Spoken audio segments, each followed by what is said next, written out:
Hello, everyone.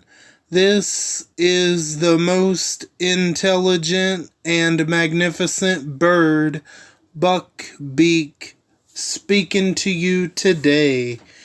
And in today's video, not only will I be going over the calendar in this calendar review, but I'm also going to be going over my spoiler review of The Walking Dead Season 11, Episode 19 variant.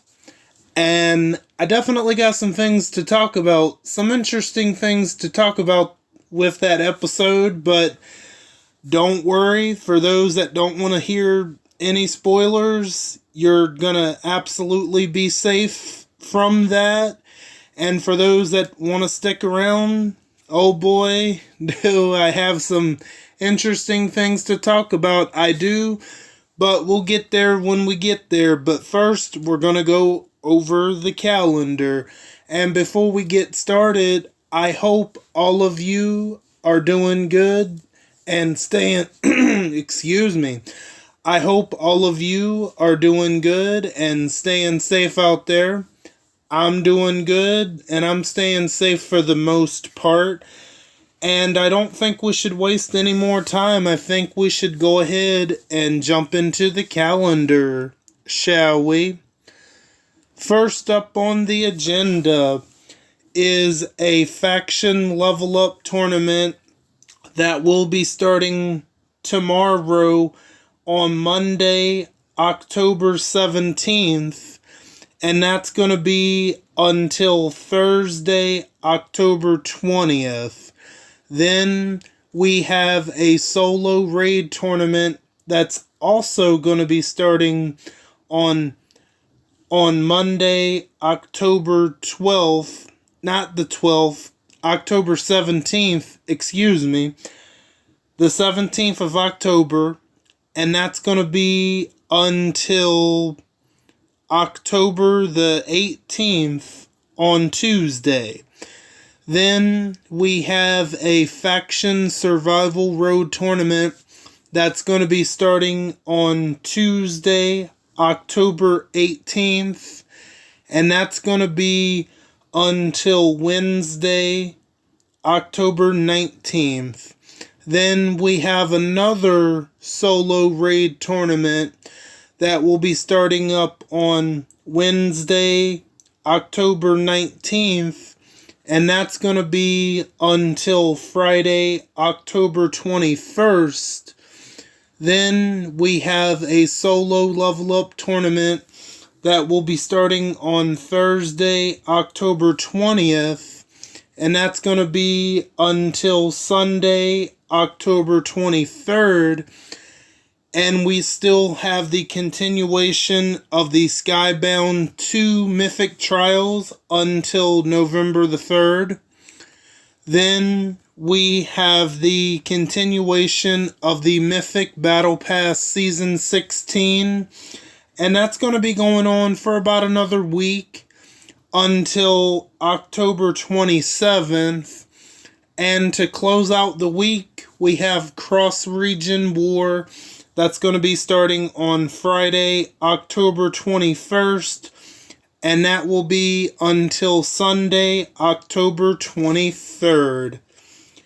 And yeah, since there's going to be 2 raid tournaments, I'll probably have the Raiding With Me video probably later this week, since there's going to be 2 raid tournaments. So definitely expect the Raiding With Me video, let's see, either on Thursday, maybe Friday. I'm not entirely sure yet. But, sorry for that noise. That was, Coco just moving around. But anyway, so yeah, definitely expect that raid tournament later this week because there are 2 of them. So that's when that will be. And I'll be doing those pulls on Martinez's stash. That's still the plan for sometime this week. I don't know exactly when, but that'll definitely be happening. And I don't think I have anything else to say, so that's going to do it for the calendar portion of the video. And for those that don't want to stick around and hear me go over the spoiler review of The Walking Dead Season 11, Episode 19 variant, I would go ahead and go because I'm about to get into it. And I want to thank each and every one of you for those that just wanted to stop by and hear me go over the calendar. And for the rest of you that want to stick around and hear my spoiler review, I will be right back with it. Until next time, bye guys. Hello everyone, and I'm back for my spoiler review of The Walking Dead Season 11, Episode 19 variant. And there are definitely some very interesting things to talk about with this episode. And before we do that, if there's anyone else that don't want to hear spoilers, if you're still hanging around, this would definitely be the best time to go ahead and click off if you don't want to hear spoilers. But if you do want to stick around, we will get started momentarily. So, in 3, 2, 1. Alright, hopefully those that don't want to hear spoilers are out of here, because here we go.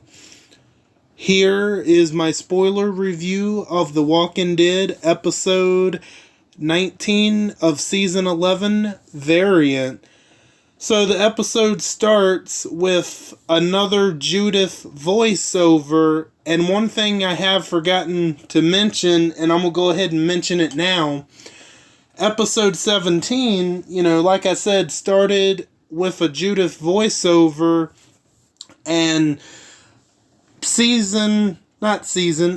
episode 17's little voiceover showed, different moments of everything that's happened pretty much throughout. The little voiceover focus was a mix of everybody in episode 17. The voiceover in episode 18's focus was heavily a Daryl focused. The voiceover was showing a lot of different stuff with Daryl involved in last week's episode. This one is a little bit more of Eugene heavy focus. Some Rosita's in there as well, but it's heavily focused on Eugene for this one. And this first key point is Eugene is on the run. And obviously he hasn't left the Commonwealth, but he's on the run and he is hiding in the Commonwealth as all of the chaos from the Founders Day event from the last episode, as all of that chaos is still happening. Eugene's running and he's all freaked out because let's be real, he caused part of the chaos. Not the Walker part, but, hitting play on that tape recorder with Sebastian's voice. So he's on the run, and Daryl finds him, so he decides to hide Eugene. And this second key point, pretty much goes into the first one. After all of that chaos is calmed down, and I assume it's the next day after the Founders Day event. I'm not really sure. But after the Founders Day event and all of that chaos, Pamela and some of the Commonwealth soldiers and Mercer are in the morgue, and they have Sebastian's body, they have his body, not taped down, but strapped down to a gurney. And, Pamela, she's pretty great in this episode. The actress, I should say, the actress portraying Pamela in this episode, I think she's pretty good in this episode acting wise. I gotta give her that. And, she's obviously grieving over Sebastian, which is understandable, even though Sebastian was who he was. I feel a little bad for Pamela here, but only a little bit. So, Mercer says that, we gotta destroy the brain. Pretty much, he doesn't say that, but he's getting ready to say that. And, she says, no, not yet. Not until I say so. And, so, this is where Mercer rounds up our group for questioning on the orders of Pamela Milton, obviously. And he wants to know, have you seen Eugene? Are you hiding Eugene? So, yeah, he rounds up Rosita, Daryl, just our whole group that's still there about Eugene. And obviously they all tell Mercer, no, we haven't seen him. And Rosita says, yeah, I've seen him before all of that chaos started. I was with him before all of that chaos, but I haven't seen him since. So they get done with Rosita for questioning, and Rosita goes to the church. That's where Daryl is. And of course, they were lying to Mercer because Eugene is right there in hiding at the church. So, that was kind of obvious that, they were all lying to them because they don't know whether or not they're going to kill Eugene if they catch him, but that's what they're afraid of, that they're going to do that. So, yeah, he's there and hiding in the church, and Max has went up missing, but I'm just going to tell you, she's hiding herself somewhere in the Commonwealth.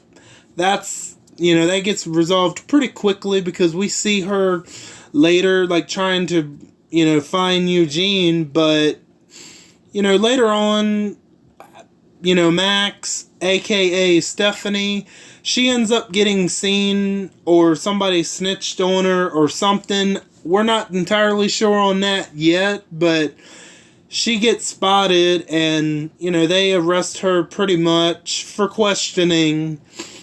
And, so yeah, Mercer rounds up our group for questioning about Eugene. And we'll get to Max being arrested and questioned later. I want to go over this other part. This other part is pretty relevant to the title of the episode. Okay, so Aaron, Jerry, Lydia, and Elijah are on the road with all of those weapons and supplies. And, those four, they assume everything is good at the Commonwealth and all of that. Of course, they were long gone when all of that chaos happened at the Founders Day event. So, they just assume that the deal's still on, everything's good, and they're pushing this wagon with a horse, with all the supplies. They got a bunch of supplies on the wagon, that the Commonwealth and stuff gave them before all of that chaos. And so they come across a walker horde, not like a big horde, but just like a little swarm. So they just wait it out, and they cut through the woods, and the camera is focused on the swarm, and this is really interesting. One of the walkers just suddenly stops and looks Aaron and them's direction. Just stops and looks. And, you wouldn't be crazy in assuming that that's just someone dressed up in walker skin. That could be a whisperer that somehow maybe lived. So, oh yeah, we'll definitely get to that. These key points are going to be kind of out of order, but I want to get this segment, part of the episode with Aaron and them. I just want to go ahead and get it out the way. While it is out of order, everything I'm going to talk about happens in the episode. So, okay, so Aaron and Jerry and all of them, they find a place that looks like a discount, like medieval kingdom or a really cheap Disneyland place. It is what it is. They find a place, and it's pretty small, but it's kind of big at the same time. I would say it's a medium sized place. So they get in there and they scope the place out, and after Aaron and Lydia are on watch. No, wait a minute. Anyway, this part happens where the camera pans away from the place, and we go to this little fence area where this walker is reaching their hand up, about to go. It looks like they want to try to go over the gate. And again, you could say it's a whisperer, but the way this hand looks, it looks like it's an awfully dead hand. You know what I mean? So, yeah, so we go through the episode a little bit later. They're on watch. They have a fire started. And, as they're trying to push this, they're trying to push the wagon full of supplies inside one of the buildings, Jerry messes his knee up. So he messes his knee up. And, okay, we're at nighttime. And then all of a sudden you hear someone open a gate. You hear something or someone opening a gate. And Aaron is like, okay, maybe that's the wind, because, the wind is blowing just a little bit. It's not enough. It's not blowing enough to open a gate. So you hear someone open a gate, and you hear someone run into something. So, and then next thing you know, you see those same walkers from earlier. So they alert Jerry and Elijah, hey, you gotta wake up, we gotta fight. Hey, there's walkers in here. So the walkers got in there somehow, and they all barricade themselves inside. And when all four of them are inside, one of the walkers is turning the door handle, and Aaron assumes, okay, this is a whisperer, because, Aaron, Lydia, and Elijah go upstairs to the roof, and Jerry is there, leaned up, holding himself up against the door to make sure they can't get in. So yeah, that's freaky, and that there's a walker turning a door handle, eh? And so once they get up there, I guess they blocked the door with something, because all four of them end up on the roof. And it's not a very tall roof that they go on. And, Aaron says, Elijah and Lydia, you two go on this side, and, we'll be able to separate the whisperers from the walkers, because Aaron still assumes that it's whisperers, but no, it's not whisperers. It's some kind of special variant walkers or something like that, because next thing you know, as Jerry's just laying there rusting, his knee is still, messed up from where he fell or whatever, and from pushing that wagon earlier. This walker climbs up on the rooftop, and I should have probably mentioned this before, when Lydia is fighting this one walker, the walker grabs her stick, as she's trying to kill him. He grabs her stick momentarily, and she just stabs him in the shoulder or whatever. And that's this very same walker that climbs up on the rooftop with the knife in his shoulder. When he gets up there, the walker actually picks up a rock, and, it looks like he's going to bash Jerry in the back of the head. And Jerry gets all freaked out, oh, shoot, dude, he gets all freaked out, holy shit, And so Aaron gets on the walker, kills the walker, and this walker, he has to use a little bit more force to kill this walker, and he still assumes that it's a whisperer. And the funny thing about it is he you know, I don't mean to sound too gruesome here, but he skins the walker's face, and it's not a person, it's an actual walker. Apparently now walkers can open doors, open gates, they can climb buildings. Don't know what's going on there. Maybe there will be more info on that. But yeah, Aaron is freaked the hell out once he realizes that there isn't a person under there, that it's an actual walker, because you can see its skeleton. So yeah, he looks like a normal walker, but definitely not a normal walker. Some kind of special walker here. So that's like, it's kind of freaky and it's kind of interesting. Honestly, I don't know why they introduced this idea so late into the show. I feel like if they would have done it, I feel like they should have done it like a couple of years ago. I don't know why they're doing it now, but maybe there'll be these special walkers will be more involved in the spinoff. So yeah, he's freaked the hell out and he doesn't know what's going on. He just assumed it was a whisperer. So yeah, that part is a little out of order. And obviously all four of them take care of the walkers like it's no problem, you know. And so they go, you know, they're planning on going to the ocean side and Alexandria, and we still don't know about what's going on with Oceanside. Perhaps we'll find out. So now that we got the whole variant walkers part out of the way, let's see now.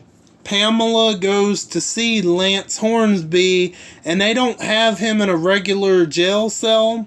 They have him in a padded room for whatever reason, and you will find out what the reason is, because once she goes to see him, it's a weird encounter, because she's just like rubbing his face, and like he looks like he's seriously he looks like it looks like he's really into it. Let's just say that. And it's kind of weird there for a moment, and then she like reaches into his pocket for his coin, and you know, she says that, you know, you killed my son.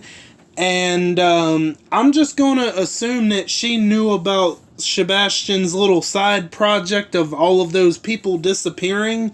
I think at this point she probably knew about it, because Lance admits, I was there for Sebastian. I helped him with his little side project. So, and she doesn't like even bat an eye. She doesn't look shocked about it.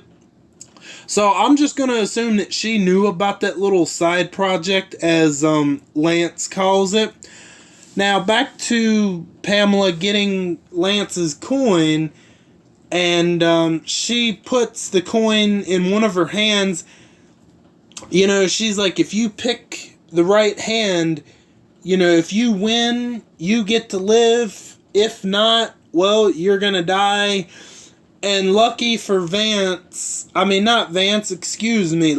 for Lance, he picks the right hand, and she pretty much says, oh, you know, congratulations, you get to live. And that's when the Commonwealth soldiers, they open up the door, and they bring in Sebastian Milton, the walker of Sebastian Milton. Yeah, they still haven't killed him. So what's her plan here? Is she planning on keeping Sebastian Milton alive even as a walker? It seems like it, because, you know, Lance says that my people, my people killed 8 of the Commonwealth workers or whatever, and that's when the Commonwealth soldiers also bring in the body of the bald-headed prick that worked for Lance. They have shot him right in the forehead. Not Lance, but the goon, one of the 2 goons that worked for Lance. Yep, so one of his 2 goons is down. I'm not sure about what's her face. I'm not sure if they found her or if they killed her or whatever. But they bring in the bald-headed dude's corpse, because, yeah, I don't know who shot him in the head, but somebody did. But anyway, She's leaves Walker, Sebastian in the padded cell, and the goon's corpse in the padded cell with Lance, and she pretty much tells Lance, make sure you feed my boy Sebastian your goon's corpse. So that's where that's gonna leave off, and I assume she's gonna keep her word and let Lance live. So we'll see where that develops next week, I'm assuming. And pretty much, I know I probably might have forgot some things, but I'm just trying to get to the important things. So, one thing I wanted to say, this isn't important, but I thought this was pretty funny. In one point of the episode, Eugene is panicked about finding Max, and, obviously Daryl and all of them, they want to keep Eugene hidden because the Commonwealth soldiers are patrolling the streets every corner looking for Eugene. And there's one point where Eugene says, pretty much, I'll fight you. So he puts up his dukes, and Daryl just looks at him like, are you crazy? Like, what are you doing, man? And he walks up to Eugene with his, Eugene has his dukes up, and he pretty much says, go ahead and do it. He looks at him like Daryl knows that he's not gonna punch Daryl, that Eugene isn't a fighter like that. Eugene has improved, his character has improved overall since season 5 and season 4, but Eugene ain't gonna fight nobody. And he just immediately puts his hands down, and Daryl just steps aside and says, do whatever you want. And, Eugene is pretty much like saying that, I'm going to go out there and find Max, but, he looks back at Daryl looking back at him, and he's like, you're not going to stop me? Daryl says, I know you're not going to go out there. You're not going to do it. I already know this. So I thought that part was funny, where he acts like he's going to fight Daryl, and then, like, Daryl just goes right up to his face and says, go ahead and do it. I thought that was good. But now, let's get to the last key point. Okay, so Eugene decides to turn himself into the Commonwealth Police Department, because when this is before that happens, before Eugene turning himself in, Max gets arrested, and he gets, not him, but, Max, aka Stephanie, gets arrested and questioned by Mercer, her brother, and they have this document they want Max to sign, pretty much saying that, I'm off my medication, I'm having paranoia, delusions, and, pretty much they want him to, they want Max to pretty much blame all of this on Eugene alone, because they're planning on executing Max for treason. And she pretty much says, I'm not signing that. I'm not selling Eugene down the river, even though she could. All she has to do is sign it. It's pretty much saying, yeah, go ahead and blame Eugene because, I'm off my medication, I'm paranoid, all of this, that, and the other. So she pretty much like, no thank you, I'm not signing that, I'm not selling Eugene down the river. So Eugene eventually decides to go ahead and turn himself in and walks right into the police station, and he gets on his knees, and that's where Eugene is at. He's in the Commonwealth jail, and the episode ends with Rosita is getting her bags packed, and she hears something moving around in her apartment, and I think she assumes that it's Gabriel because, remember Gabriel and Rosita are a couple and they have that baby, Coco. But anyway, she says something along the lines, is everybody else ready? She walks into the kitchen, And next thing you know, these two hooded men are in her apartment and they abduct her. And that's how the episode ends.